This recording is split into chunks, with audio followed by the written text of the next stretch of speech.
सत साहिब सतगुरुदेव की जय।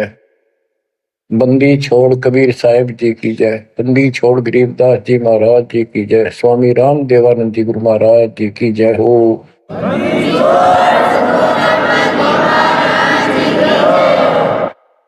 सर्व संतों की जय, सर्व भक्तों की जय, धर्मी पुरुषों की जय। श्री काशी धाम की जय, श्री सुडानी धाम की जय, श्री क्रोथा धाम की जय, श्री बरवाड़ा धाम की जय। सत साहिब कबीर दंडवतम गोविंद गुरु बंधु अविदिन सोए। पहले वे प्रणाम तिन नमो जोग होए। गिरिव सतगुरु पूर्ण ब्रह्म है, सतगुरु आप अलेख। सतगुरु रमता राम है, या मीनन में। परमपिता परमात्मा कबीर जी की असीम रजा से बच्चों, आपको अपने घर की जानकारी हुई। इस काल के लोक के षड्यंत्र का आपको पता चला। सबसे ज्यादा नुकसान आपका यदि इस जीवन में होता है वो अध्यात्म का होता है। बाकी संपत्ति संतान ये संस्कार से आपको मिलती रहती है। जो भक्ति नहीं करते और भक्ति सत्य नहीं करते, जहां तक जिस सत्र की भी है तो उस सत्र की भी सत्य भक्ति होनी चाहिए। जैसे ब्रह्म साधना करते हैं तो वो भी वेदों अनुकूल होनी चाहिए। तो इनकी वो वेद अनुकूल भी नहीं है। गरीबदास जी कहते हैं तुम्हारी बात वेद के खिलाफ है रे। तुम जो बातें बनाते फिरते हो इन नकली गुरुओं से कहते थे परमात्मा, तुम्हारा जो ज्ञान है ये भी तुम्हारे वेद के विरुद्ध है। चारों वेदों का सारांश श्रीमद् भगवद गीता है।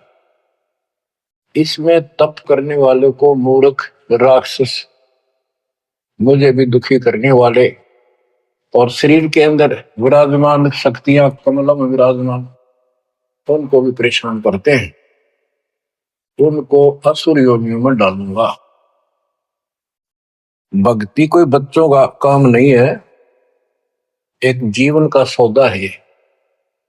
सबसे बड़ा सौदा ये है, परमात्मा की कृपा से आपको इस सौदे के करने का सही तरीका मिला।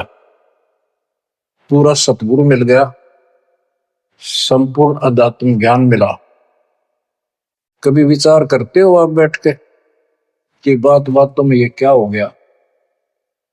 प्रारंभ में इतनी रुचि नहीं होती जितनी अब आपकी बनती जा रही है।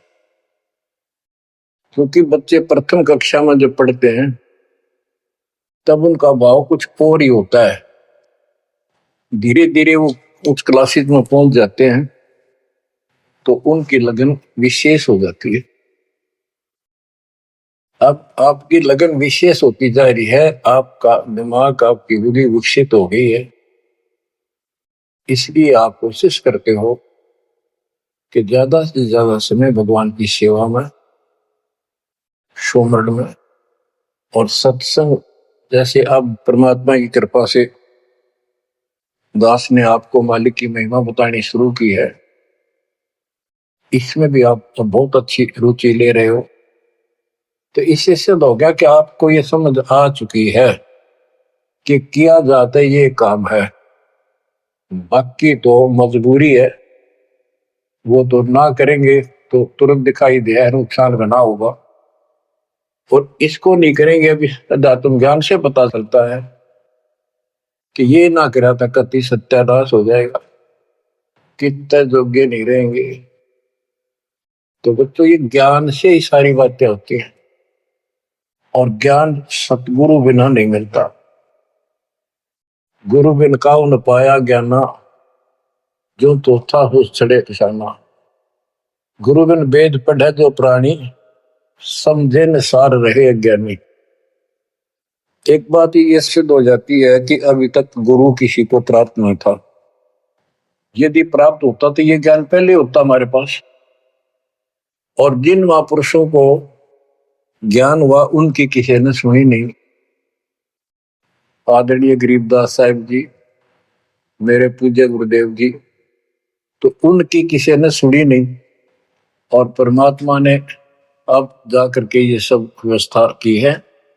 उनका वचन था जब कलयुग 5505 बीत जाएगा, 5500 वर्ष बीत जाएगा, तब अपने दास को भेजूंगा। गुरु बिन काऊ न पाया ज्ञाना, जो तो था वो सड़े किसाना। गुरु बिन वेद पढ़े जो प्राणी, समझे न सार रहे ज्ञानी।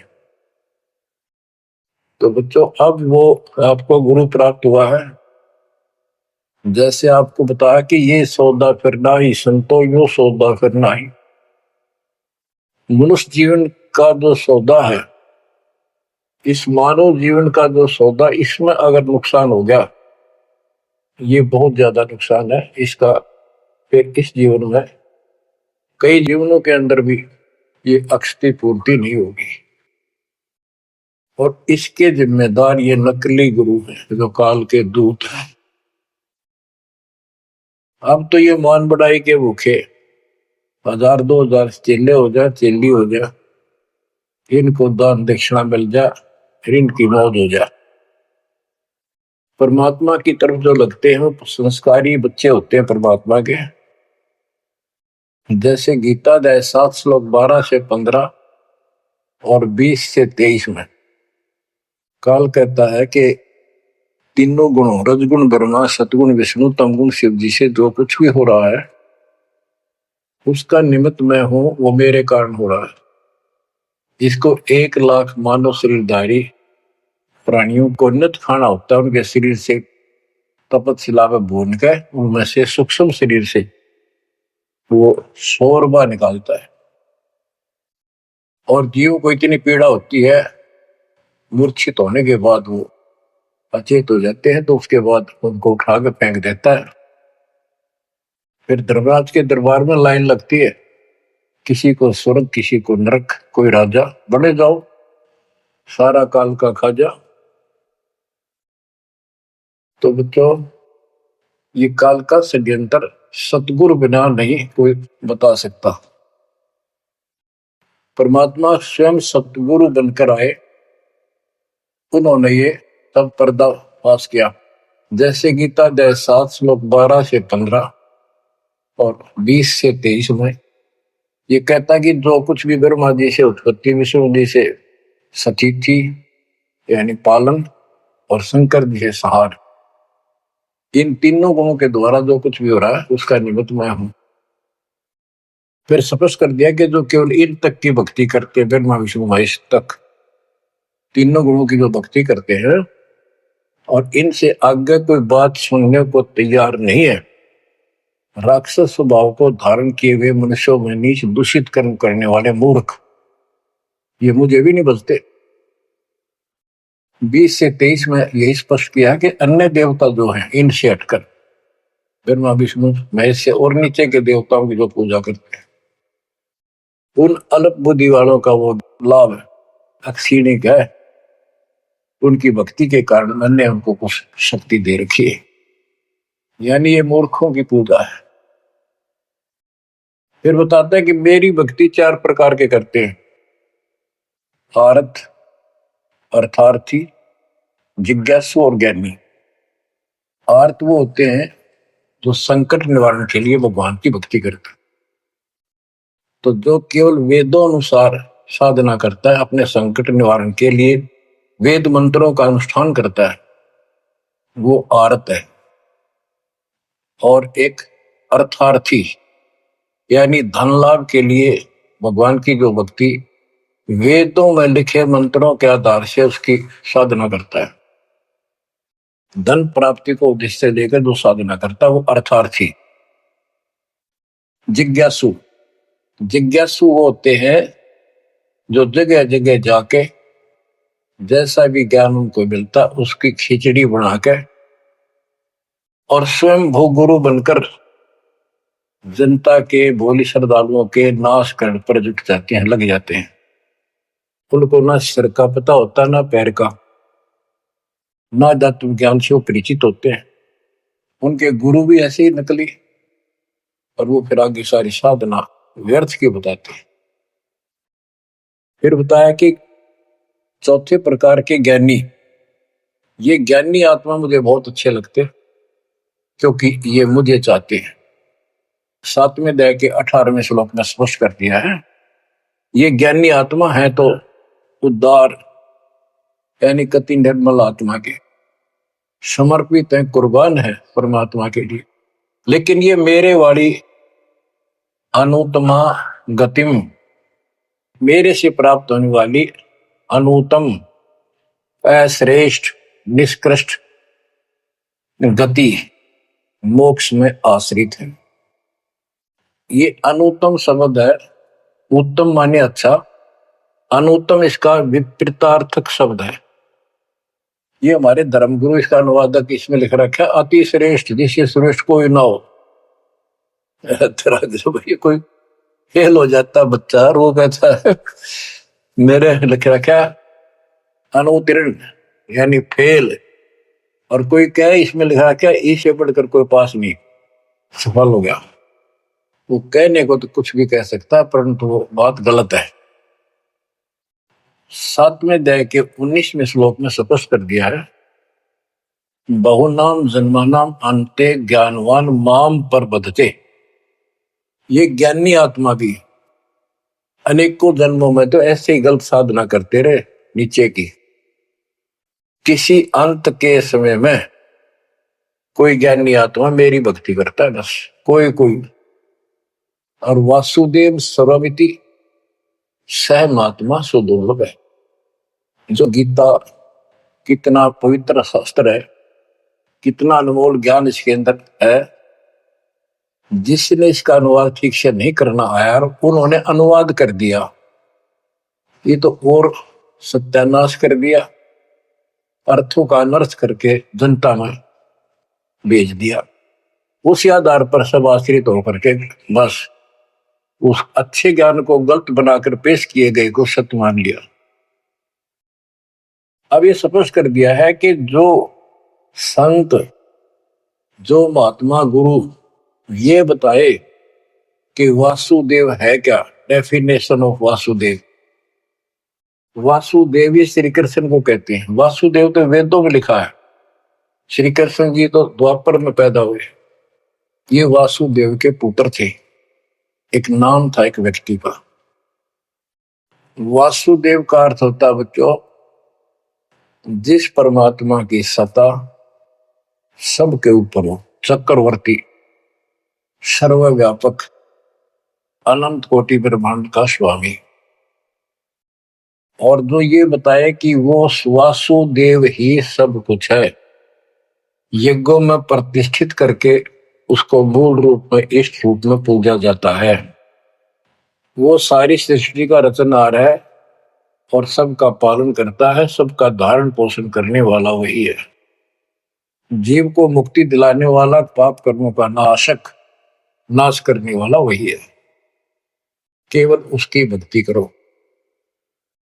ये खुद गीता बोलने वाला कहता है कि 18वें अध्याय के 62वें श्लोक में, अर्जुन तू सर्वभाव से उस परमेश्वर की शरण में जा, उसकी कृपा से तू परम शांति को, सनातन परम धाम को प्राप्त होगा। हमारी बात यहाँ पर अड़ी है दूसरे लोगों संतों के साथ कि तुम उसको जानते ही नहीं, तुम्हारा गीता बोलने वाला ही नहीं जानता, उसके लिए कह दिया कि तो दर्शी संतों से जाकर पूछो, बात खत्म होगी। तो ये ऐसा ज्ञान देने वाला संत सुदुर्लभ है। अब जैसे 15वें अध्याय के 4थे श्लोक में बताया कि तत्वदर्शी संत प्राप्त होने पर उससे प्राप्त तत्व ज्ञान रूपी शस्त्र से इस अज्ञान को काट के उसके पश्चात परमेश्वर के उस परम पद की खोज करनी चाहिए। जहां जाने के बाद साधक फिर लौटकर संसार में नहीं आते। तो बच्चों, ये बताने वाला संत सो दुर्लभ है। और आपको सुलभ हो चुका है।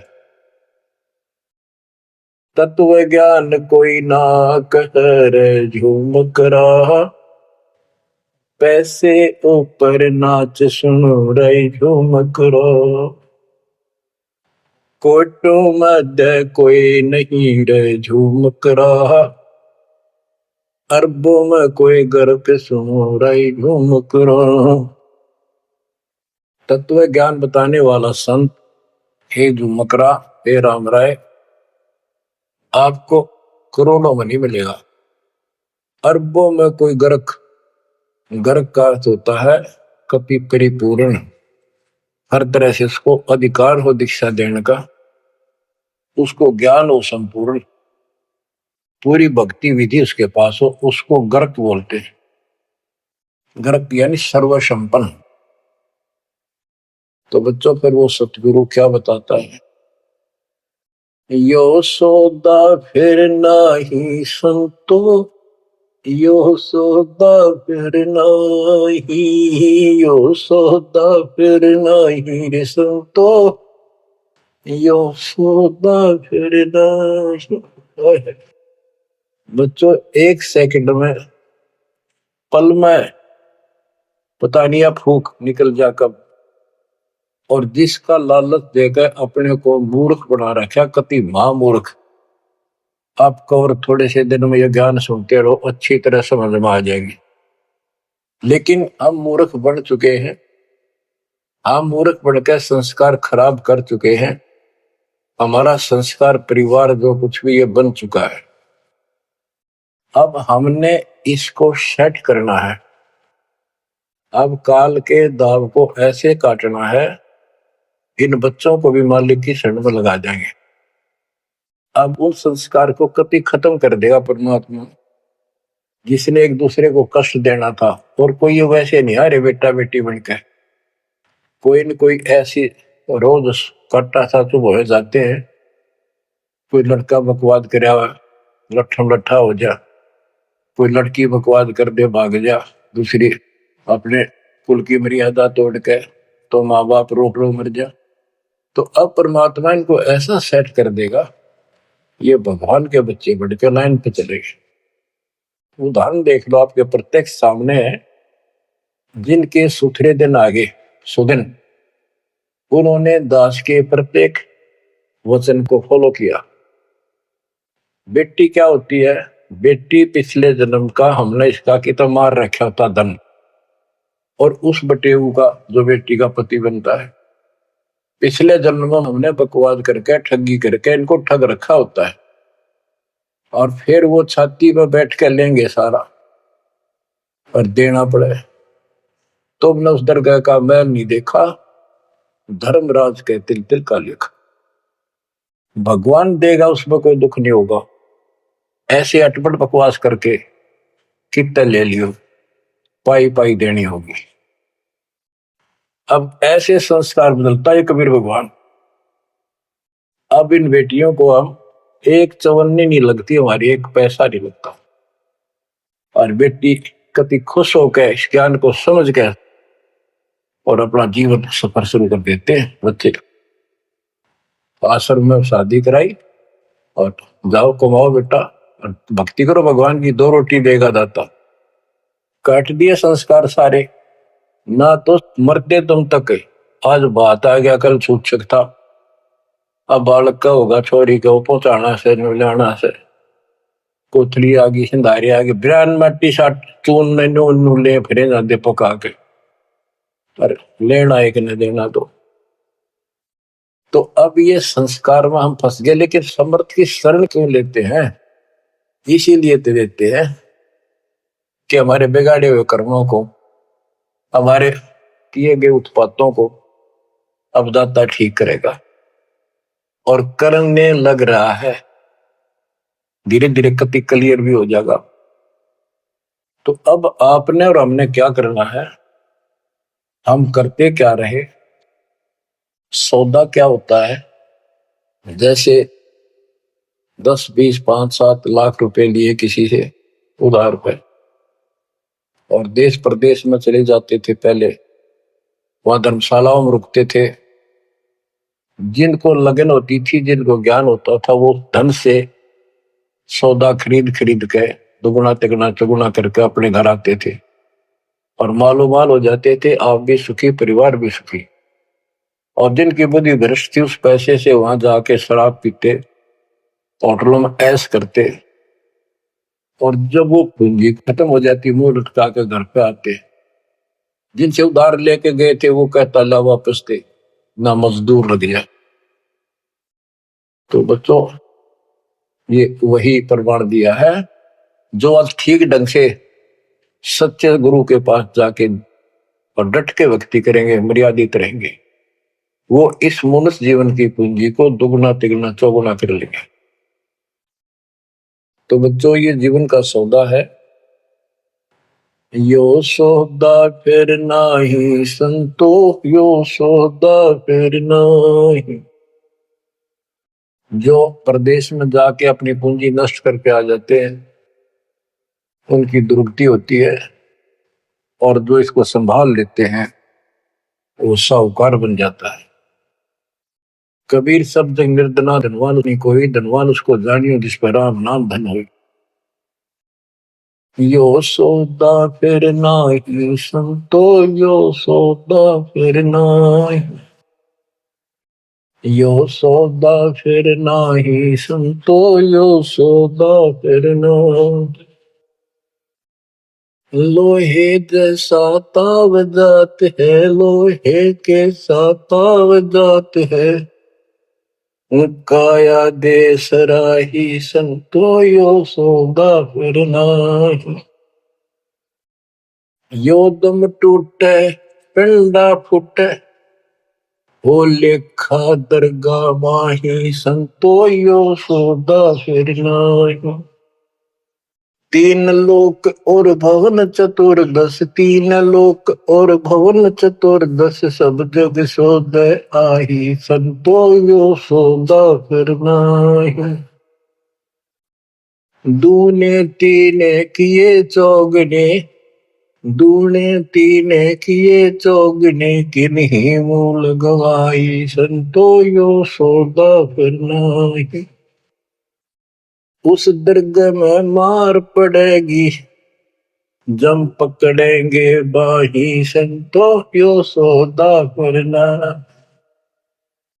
परमात्मा के दरबार में जब जाओगे, भक्तिहीन प्राणियों की यम के दूत बाम मरोड़ कर और जूत मारते ले जाते हैं। वादन की मोह डरनी लागे, वादन की मोह डरनी लागे, लज्जा रहे अकनाही रे संतो, यो सौदा फिर नाही। नर नारायण देह पायक, फिर 84 जाई रे संतो, यो सौदा फिर नाही। परमात्मा ने अपने जैसा शरीर आपको दिया है, ये नर रूप नारायण के जैसी शरीर है, देही है, और ऐसे सुंदर शरीर को पाकर फिर 84 लाख योनि में कुत्ते गधे सूअर के शरीर प्राप्त करने जा रहे हो। धिक्कार है तुम्हारे को। जा सतगुरु की मैं बलिहारी, जा सतगुरु की मैं बलिहारी, दो मन मरण मिटाई रे संतो, यो सौदा फिर नाही। समझ कर दिया कि उस सतगुरु के ऊपर बलिहारी जाऊं, कुर्बान हो जाऊं, दो जन्म मरण मिटाओ। कुल परिवार तेरा सकल कबीला, कुल परिवार तेरा सकल कबीला, मसलत एक ठराही रे संतो, यो सौदा फिर नाही। बांध पिंजरी आगे धर लिया, मरघट में ले जाही रे संतो, यो सौदा फिर नाही। मृत्यु के बाद सबकी एक राय हो जाती है, इसको उठाओ और फूको, राधे बांस उठेगी। बांध पिंजरी आगे धर लिया, फिर मरघट में ले जाए। अग्नि लगा दिया लंबा, अग्नि लगा दिया जद लंबा फूक दिया उस ठाई रे संतो यो सौदा फिर ना। अब कर दिया काम फूक फाक के, और जब तक इस शरीर में ठीक ठाक चल रहा था उद मुस्तार रखा था, जो काम करने का था वो करा नहीं, और करना चाहती है दुश्मन नकली गुरु पाल के दूत, ये ऐसा जुल्म करते हैं। ये पैसे ऊपर नाच मुड़ा जो मुकरा पैसे के लिए। वेद बांध फिर पंडित आए, पीछे गरुड़ पढ़ाई रे संतो यो सौदा करना है। उसके मरने के बाद गरुड़ पुराण का पाठ करते हैं। आप करते जिंदा जी मरने से पहले करते, ताकि उसका डर पड़े, अच्छे बुरे कामों का निर्णय पता लगे, अपने जीवन को उसके अनुसार सेट करके शुभ कर्म करके जावे। गरुड़ पुराण में बताया जाता है जिसने ऐसे कर्म करे उसको ऐसा दंड मिलता, जो ऐसे करता उसको ऐसा मिलता है। परमात्मा कहते वो मर गया, ईब उस गरुड़ पुराण में पढ़ लो, क्या फायदा उसका? ये तो शिक्षा पहले देनी चाहिए थी उसको, ताकि पाप कर्मों से बचता, शुभ कर्म ठीक से करता।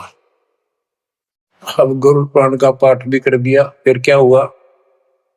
नर से फिर पशुआ के जय गद्दा बैल बनाई रे संतो यो सौदा फिर नाही। नर से फिर पशुआ के जय, नर से फिर पशुआ के जय गद्दा बैल बनाई रे संतो यो सौदा फिर नाही।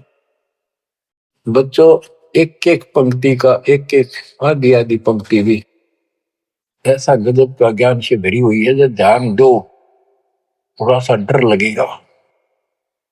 आदमी से पशु बनेंगे, और 56 भोग कहा मन बोरे कुर्री करने जारी। बताओ, नर सेती फिर पशुआ के जय, नर सेती फिर पशुआ के जय गद्दा बैल बनाई रे संतो यो सौदा फिर नाही। ये 56 भोग कहाँ मन बोरे, कित कुरड़ी चरने जाई रे संतो यो सौदा फिर नाही। बच्चों ये ब्रह्म मुहूर्त और ये अमृत वचन आपको सारा दिन ऐसा बांध कर रखेंगे, मन पापी के बकवाद करने की सोच रहा होगा तो भी हाथ उल्टे हो जाएंगे। आज हम कितना सुंदर भोजन खाते हैं, जब चाहे भूख लगे खा लेते हैं, बढ़िया से बढ़िया भोजन जितना जिसकी औकात है खूब सुथरा खाते हैं, पशु पक्षियों से तो अच्छा खाते हैं। भक्ति ना करने से, भक्ति गलत करने से पशु बन गए, गधे बन गए। कहते ये सुंदर भोजन का मन बोरे किता कुरड़ी चढ़ने जाएगा।